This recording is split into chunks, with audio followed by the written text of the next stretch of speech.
Big boss तुमने क्या किया, बदल गए हैं जज्बात। क्या था आज का एपिसोड।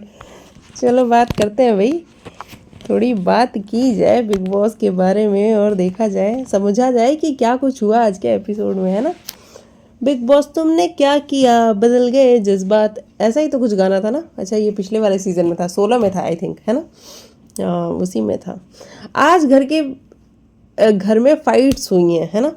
रजत, अविनाश, विवियन, इन लोगों के बीच में दिग्विजय का भी वहाँ पे स्टैंड बड़ा क्लियर नज़र आया कि दिग्विजय क्या कह रहा है, क्या समझ रहा है, वो भी बहुत क्लियरली नज़र आया। अच्छा, एक फूल खिल रहा है, एक प्यार मोहब्बत की चिंगारी जल रही है। ये जो आई हैं नई लड़की कशिश, भैया उनको कल तक अविनाश से इतनी प्रॉब्लम थी, लेकिन आज तो अविनाश के शोल्डर और उसके एप्स देख के वो ऐसी फ्लैट हो रही हैं, वो देखना काफ़ी इंटरेस्टिंग रहा है ना। ये वाली चीज़ें भी आज सामने आई हैं। वहीं ईशा को कहीं ना कहीं प्रॉब्लम हो रही है कि ये कशिश अपनी टीम में तो नहीं ही आनी चाहिए, और देखो प्रॉब्लम होनी बनती भी है, क्योंकि जिस तरीके से कशिश ने कल ईशा को धोया है, उसको इनसिक्योर कहा है, आपके अंदर है ही क्या जो मैं आपसे इनसिक्योर हूँ, तो उसके बाद ईशा का ये रिएक्शन भी बनता ही है। वहीं घर के अंदर टास्क हुआ है, इसमें जो उठा पटक हुई है भाई साहब, ये वाकई में टास्क ही था ना, या क्या हो रहा था यहाँ पे। यहाँ तो ऐसा लग रहा था जैसे दंगल हो रहा है, एक दूसरे के ऊपर चढ़ रहे हैं, गिर रहे हैं, कहाँ किसको लग रही है कोई होश नहीं है। विवियन के पैर पे लग गई और बहुत सारी चीज़ें हुई हैं। चलिए बात करते हैं शुरू से कि आज की जो कहानी शुरू हुई है। हालांकि ये कहानी तो 2 दिन पहले ही ख़त्म हो जानी चाहिए थी, लेकिन बिग बॉस ने इसको इतना खींचा है कि अभी भी आज ये कहानी चल ही रही थी। यानी कि जो रजत और अविनाश की फ़ाइट हुई है, जिसमें रजत अविनाश के पास गए हैं और उन्होंने लड़ने की कोशिश करी है। हालांकि दोनों की ही गलती थी, मैं ये नहीं कहूँगी कि यहाँ पे सिर्फ रजत गलत था, या सिर्फ ये नहीं कहूँगी कि यहाँ सिर्फ और सिर्फ अविनाश सही था, है ना।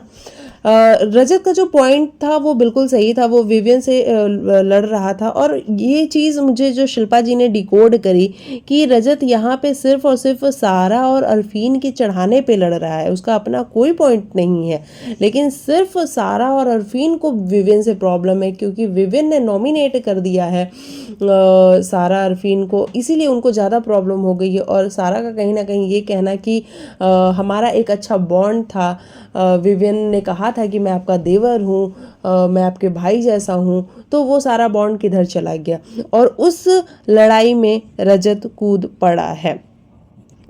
तो ये वाली लड़ाई हमने देखी, जहाँ पे देखो मुझे रजत के पॉइंट उतने गलत नहीं लगे। उसने कहा कि लड़कियों पर चौड़ा होता है, तो ये बात तो हमने देखी ही है कि विवियन जिस तरीके से चाहत से बात कर रहा होता है, जिस तरीके से श्रुतिका से बात कर रहा होता है, जिस तरीके से वो पहले शिल्पा से भी बात कर रहा था, अभी तो काफ़ी हद तक वो ठीक बात कर रहा है जब से वो टाइम ऑफ गॉड बन चुका है, और शिल्पा जी ने उसको टाइम ऑफ गॉड बनाया तब से।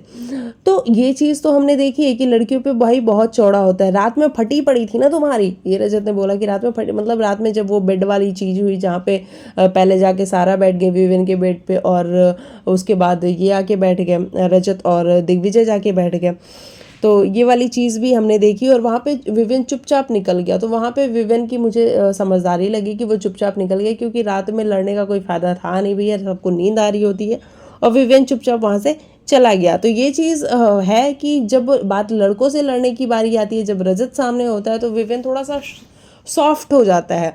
वो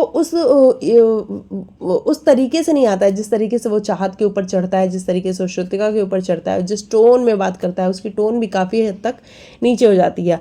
हाथ मत लगा, ऐसा उसने बोला, विवियन ने बोला, क्योंकि रजत जाके कंटिन्यू हाथ लगा रहा था कि ले भाई टच कर दिया तुझे, ले भाई टच कर दिया, क्या कर लेगा बता, तू क्या कर लेगा। वो चीज़ नहीं होनी चाहिए थी। तेरे जैसे डिसेना नाचते हैं आगे पीछे, हाँ रजत ने ये सारी चीज़ें भी बोली कि भाई तेरे जैसे बहुत डिसेना नाचते हैं आगे पीछे, तो ये चीज़ भी उतनी सही नहीं थी। श्रुतिका सही नहीं कर रही है। हाँ, श्रुतिका का मुझे थोड़ा सा अजीब लग रहा था कि रजत वहाँ पे जो उसके वर्ड्स थे वो इतने सही वर्ड्स तो नहीं थे। देखो आप भी देख रहे हो कि वहाँ गालियाँ वालियाँ भी काफ़ी हो रही थी, जिस पे लास्ट में ईशा और एलिस भड़की भी थी, तो वहाँ मुझे ईशा और एलिस काफ़ी सही लगी थी कि एटलीस्ट वो गलत के खिलाफ आवाज़ तो उठा रही हैं, बाकी तो सारे के सारे एक झुंड होके कोई कुछ भी नहीं बोल रहा था। देखो बात शुरू हुई रजत और विवेन की पहले बात शुरू हुई, वहाँ बात फिर करण से भी थोड़ी बहुत हुई, फिर वो शिफ्ट होती होती होती होती घूमती हुई वहाँ पे अविनाश भी आ गया। अच्छा, अविनाश का आना इसलिए भी चलो ठीक है क्योंकि विवेन का दोस्त है, और विवेन को जब कोई कुछ कहेगा तो अविनाश वहाँ पे ऑटोमेटिक आएगा ही, और अविनाश भी वहाँ आके उससे बात ही कर रहा था। लेकिन अविनाश का भी एक तरीका है अपना बात करने का कि भाई मेरे आने से तेरी क्या तू परेशान हो गया। वैसे मैंने लिख रखी हैं सारी चीज़ें, मैं थोड़ा ढूंढती हूँ फिर मैं आपसे बात करती हूँ। तो ये वाली सारी चीज़ें हमें नजर आई। भागता श्रुति का भागता क्यों है फट्टू, अच्छा हाँ, रजत ने बोला कि भागता क्यों है फट्टू, उसने विवेन को बोला सॉरी सॉरी बोल देना आधे घंटे बाद। ऐसा विवेन ने बोला कि भाई अभी तो तू ये सारी चीज़ें बोल रहा है, मेरे को फट्टू बोल रहा है, मेरे को नाश्ता है बोल रहा है, लेकिन अभी तू आधे घंटे बाद ही सॉरी बोलने आएगा। और ये बात बिल्कुल सही है, रजत पहले चीज़ें बोल तो देता है लेकिन फिर उसको बाद में रियलाइज़ होता है कि यार मैंने गलत बोल दिया है, तो वो बाद में आके सॉरी भी बोल देता है। और जिसलिए बिग बॉस भी उसको कई बार टोकते तो हैं, और जिस तरीके से बिग बॉस कहते हैं कि आप डरपोक हो, आप यू टर्न ले लेते हो, आपने इतनी टाइम सॉरी बोल दिया है, ये सारी चीज़ें भी बिग बॉस रजत को याद तो दिलाते ही रहते हैं। मुझे ज़रूरत नहीं है, तेरे बाप ने नहीं बुलाया, अच्छा हाँ, विवेन ने वहाँ पे ये बोला कि मुझे ज़रूरत नहीं है कि मैं तेरा नाम लूँ। तो रजत का कहना है कि मैं यहाँ पे बिग बॉस खेलने के लिए आया हूँ और यहाँ बिग बॉस ने मुझे बुलाया, मैं इसलिए यहाँ पे आया हूँ। तो कुल मिला के वहाँ पे विवियन ने कोई गलत वर्ड यूज़ नहीं किए, विवियन का ये चीज़ हमें देखने को मिला। और वहीं रजत कंटिन्यू गलत वर्ड्स यूज़ कर रहा था, कंटिन्यू कर रहा था, जो कि गलत तो था, देखो है ना। जिस तरीके से अविनाश को भी उसने कहा कि अविनाश की मदर को भी शायद उसने गाली दी, तो ये सारी चीज़ें सही नहीं थी। वहाँ पे ईशा और एलिस ने स्टैंड लिया कि भाई ये गलत है, यहाँ पे गंदी गंदी गालियाँ दी जा रही हैं। और रही बात लड़कियों की, तो लड़कियां यहाँ सब कुछ सुन रही हैं और बहुत क्लियरली सुन रही हैं, तो वो सारी चीज़ें नहीं होनी चाहिए। और मुझे वहाँ पे ईशा और एलिस बिल्कुल सही लगी। मुझे दिग्विजय भी कहीं ना कहीं सही लगा कि वो भी एक स्टैंड लेता हुआ नजर आया कि देख भाई लड़कियों, तुम बीच में मत आया करो, जब ये फिजिकल फाइट हो तो तुम दूर रहा करो, अदरवाइज तुम्हें ही लग जाएगी। और उसने रजत को भी जाके बोला कि रजत तू भी ध्यान रखा कर, जब लड़कियां बीच में आती हैं तो तू भी थोड़ा ध्यान रखा कर कि उन्हें लग ना जाए, क्योंकि आज ईशा गिर भी गई थी उस फाइट के अंदर। तो मुझे दिग्विजय का स्टैंड भी आज सही लगा कि वो सभी को जाके समझा ही रहा था। उसने रजत से भी जाके बात करी कि भाई तुम लोग थोड़ा ध्यान रखो, ध्यान रखने की ज़रूरत तो तुम्हें है ही। मॉन्स्टर है हमारे बीच, अच्छा हाँ, ईशा ने कहा कि हमारे बीच मॉन्स्टर है, रजत भाई आप मॉन्स्टर बन चुके हो, ऐसा इसने कहा ईशा ने। दिग्विजय ईशा से बात गालियाँ देनी नहीं चाहिए, अच्छा दिग्विजय से ईशा ने बोला था कि भाई तुम्हें नहीं सुनाई दे रही थी, तब से गालियाँ वो बके जा रही थी, गंदी गंदी गालियाँ दे रहा। उसके बाद हालांकि रजत ने सॉरी बोल दी, लेकिन मुझे लगता है कि सॉरी बोलने से कुछ नहीं होता है। आप जब बोलो तभी थोड़ा सोच समझ के बोलो कि ये सॉरी बोलने वाली नौबत ही ना आए। और वहाँ पे विवेन का स्टैंड मुझे सही लगा कि उसने एक भी गलत वर्ड नहीं यूज़ किया। और भाई पेशेंस तो है बंदे के अंदर, उसने बहुत ज़्यादा पेशेंस दिखाया है। हालांकि उसी झगड़े में एक झगड़ा चाहत का भी था विवेन के साथ, जहाँ पे वो उसको बदतमीज़ बोलती हुई नजर आ रही थी, और चाहत का भी ये कहना था कि तुम लड़कियों की इज्जत नहीं करते हो, तुम रेस्पेक्ट नहीं करते हो, और तुम क्योंकि उसने जूनियर आर्टिस्ट बोल दिया था जब चाहत बीच में आई थी, तो विवेन ने जूनियर आर्टिस्ट बोल दिया था, और वहाँ पे चाहत का गुस्सा फूटा था कि यही तुम इज्जत करते हो, यही तुम्हारा तरीका लोगों को पसंद नहीं आता है। और देखो चाहत और विवेन के बीच में बनती तो बिल्कुल भी नहीं है, ये हमें पता लग चुका है। और विवेन भी बिल्कुल भी पसंद नहीं करता है चाहत को, ये चीज़ भी बहुत क्लियर हो चुकी है। आज जिस तरीके से कॉफ़ी का जो मग था विवेन का, वो भी चाहत ने ला के दिया, और वो कॉफ़ी थोड़ी सी पी ली थी, उस पर भी फिर एक बवाल हुआ है, जहाँ चाहत ने कहा कि यार मैंने तुम्हारी कॉफ़ी पी, मुझे बड़ा मज़ा आया। मतलब बेसिकली वो करण के कहने पे विवेन को चिढ़ा रही थी, और विवेन को बहुत गुस्सा आया हुआ था कि ये कोई तरीका नहीं होता है, तुम मेरी चीज़ यूज़ कैसे कर सकती हो। विवेन बहुत भड़का हुआ था वहाँ पे। तो देखो जो हमें भी ये चीज़ लगती है कि जब बात रजत से लड़ने की आती है तो विवियन का टोन थोड़ा नीचे हो जाता है, लेकिन जब बात चाहत से लड़ने की आती है, जब बात श्रुतिका से लड़ने की आती है तो विवियन का जो टोन होता है वो थोड़ा हाई तो जाता ही है। और आज तो बिग बॉस ने खुद ही एक्सेप्ट किया कि भैया ये इस घर में एक चीज़ बड़ी ही ऊंची आवाज़ में गूंज रही है और वो है विवियन की बायसनेस, कि विवियन यहाँ पे बायस है। तो चलो भाई, जब ये बायसनेस वाली बात हो ही रही है तो हम एक टास्क करा लेते हैं और देखते हैं कि अब यहाँ पे नया टाइम गॉड कौन बनेगा। और जो टास्क हुआ है वो भाई क्या दंगल खेले जा रहे थे यहाँ पे। उस टास्क में बहुत ही क्लियर था कि रजत की टीम जीतेगी, क्योंकि देखो एक साइड पे रजत थे, दिग्विजय थे, करण थे, 3 लड़के थे, और दूसरी साइड पे अविनाश और विवियन थे, जिसमें से अविनाश तो है जान वाला, विवियन भी है जान वाला, लेकिन अगर रजत सामने खड़ा होगा ना तो मुझे लगता है कि 3 लड़के भी कम पड़ेंगे। तो मुझे ऐसा लगता है कि जिस साइड रजत था उस साइड सिर्फ एक लड़का देना चाहिए था और बाकी लड़के एक साइड करने चाहिए थे बिग बॉस को, लेकिन बिग बॉस ने इस बार विवियन और अविनाश को साइड किया और तीसरी जो दूसरी वाली साइड थी उधर 3 लड़कों को कर दिया। तो भैया एक रजत ही अकेला सभी पे भारी था। पहले उसने अविनाश को आउट किया और अविनाश के आउट होने के बाद आप सबने देखा है कि विवियन किस तरीके से धाड़ धाड़ करके गिर रहे थे और उनको कितनी चोटें लगी हैं इस टास्क के दौरान। तो एक रजत सभी पे भारी था। और ईशा का भी लास्ट में यही कहना कि बिग बॉस अगर आप सामने रजत भाई को खड़ा करोगे तो हमारा क्या ही होगा। और ऑब्वियस ही बात है ना, लड़कियां कहाँ तक लड़ पाएंगी एक इतने लंबे चौड़े आदमी के सामने, तो नहीं लड़ पाएंगी। और वो हमें बहुत क्लियरली देखने को मिला। और तो ये जो टास्क हुआ है घर में, ये भाई रजत के आगे ये वाला टास्क नहीं जीत सकते थे विवियन की टीम, क्योंकि विवियन की टीम में पहले अविनाश आउट हो चुका था। अगर अविनाश होता तब बात कुछ और होती, क्योंकि अविनाश जो है वो थोड़ा स्ट्रांग दिखता है और वो है, उसके अंदर जान है। चुम ने बहुत अच्छा किया, चुम भी भाई वो दिखती है दुबली पतली, बाकी उसके अंदर भी जान बहुत सारा है। श्रुतिका ने भी आज बहुत अच्छे से खेला। बाकी ईशा एलिस अपनी पूरी ट्राई कर रही थी, शिल्पा जी अपनी पूरी ट्राई कर रही थी, लेकिन वो रजत के आगे टिक तो नहीं ही पाई। विवियन भी बहुत गिरा है भाई, उसे चोटे वोटे भी आई हैं, ये भी हमने देखा है। तो जो ये टीम है यानी कि करण वाली टीम है वो जीत चुकी है टास्क, लेकिन खबरें तो ये हर जगह घूम रही हैं कि विवियन दोबारा से टाइम ऑफ गॉड बन चुके हैं। अब देखना बड़ा दिलचस्प होगा कि ये टाइम ऑफ गॉड बने कैसे हैं वापस से, क्या नाम है, विवियन। क्योंकि जो घर में टास्क हो रहा है, ये स्क्वायर शेप का कोई लकड़ी का बॉक्स है, उसको उठा के रखना है और जो सबसे ज़्यादा लंबे समय तक रखेगा वही टाइम ऑफ गॉड बनेगा। ये टास्क 13 में हो चुका है। मतलब इस बार बिग बॉस ने ना 13 के सारे टास्क को कॉपी पेस्ट मारा है। ये वाला टास्क आप सबको याद होगा कि शुक्ला था, शहनाज थी, एक साइड पे हिमांशी थी, जहाँ पे हिमांशी को चोट लग गई थी और उसके बाद आसिम और शुक्ला की बहुत बुरी वाली लड़ाई हुई थी।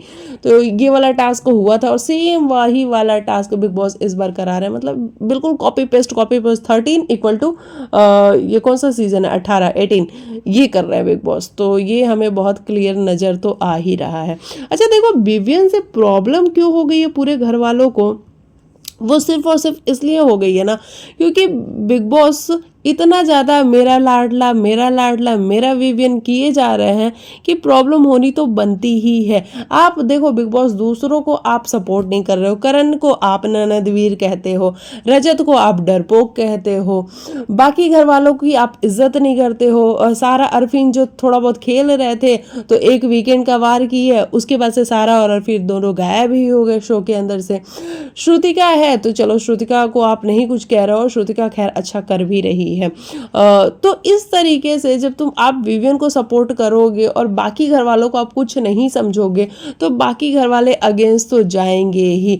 रजत क्यों इतना ज़्यादा अगेंस्ट गया हुआ है विवियन के, क्योंकि उसको भी दिख रहा है कि भाई हमें कुछ नहीं समझ रहे बिग बॉस और इसे मेरा लाडला सारी पावर इसे दिए जा रहे हैं, कॉफी इसके लिए आ रही है, इसके हाथ में नॉमिनेशंस के अधिकार दिए जा रहे हैं। तो भाई प्रॉब्लम तो होगी ही और इसीलिए रजत को इतनी प्रॉब्लम है विवियन से। अदरवाइज रजत को क्यों ही प्रॉब्लम होने लगी विवियन से, कोई प्रॉब्लम नहीं होती।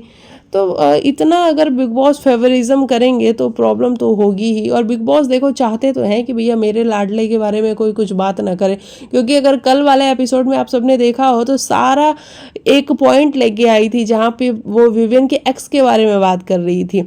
और देखो आज कल के एपिसोड में हम देखेंगे कि सारा घर से बेघर हो चुकी है।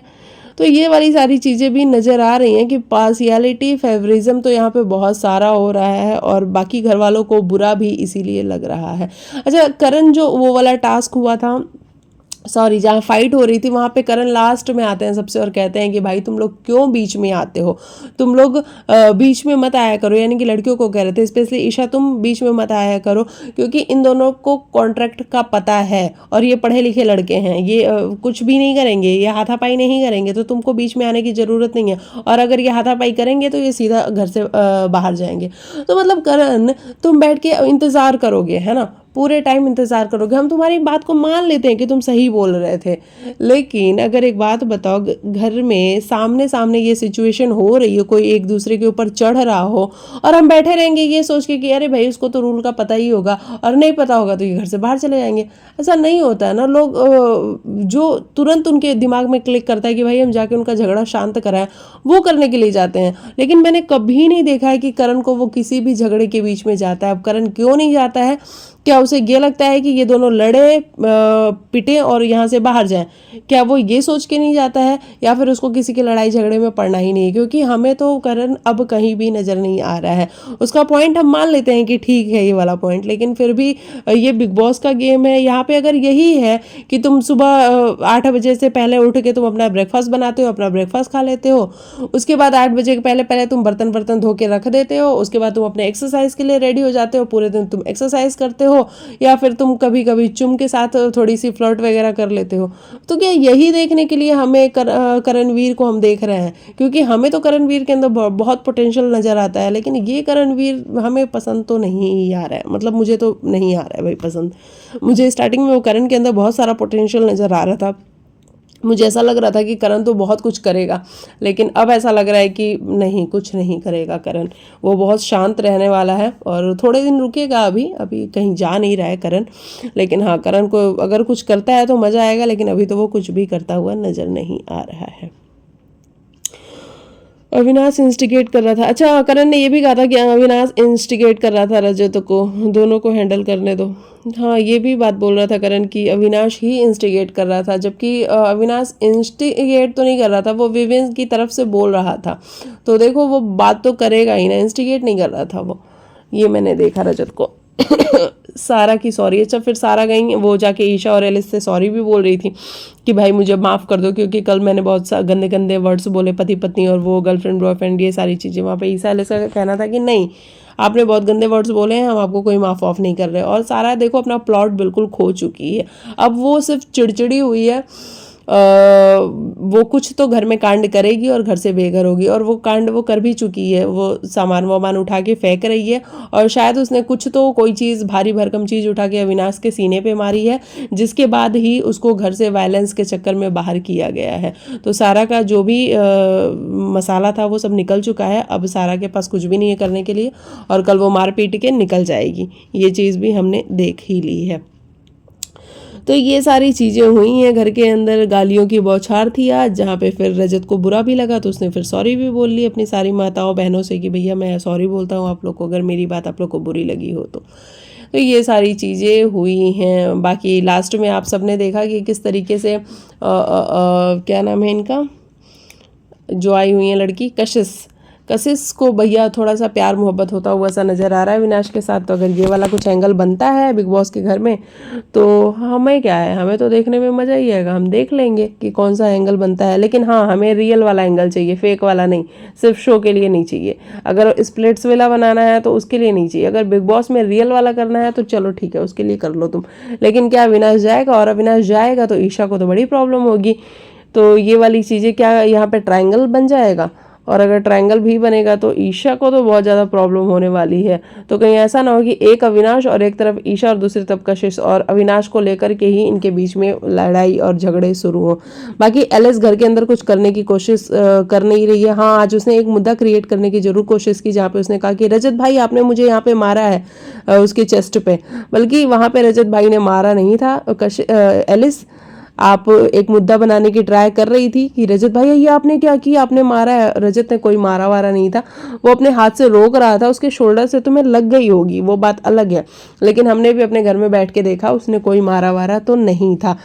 इस बात का मुद्दा बनाने की कोशिश पूरा एलिस कर रही थी, लेकिन सॉरी एलिस, मुद्दा बन नहीं पाया। और वाकई में रजत ने मारा नहीं था, क्योंकि जब रजत गलत होता है तो हम उसको गलत तो कहते ही हैं, तो जब अगर सही होता है तो उसको हमें सही भी कहना चाहिए। तो वो सही था उस टाइम पे, तो उसने वहाँ पे आपको मारा तो बिल्कुल भी नहीं था।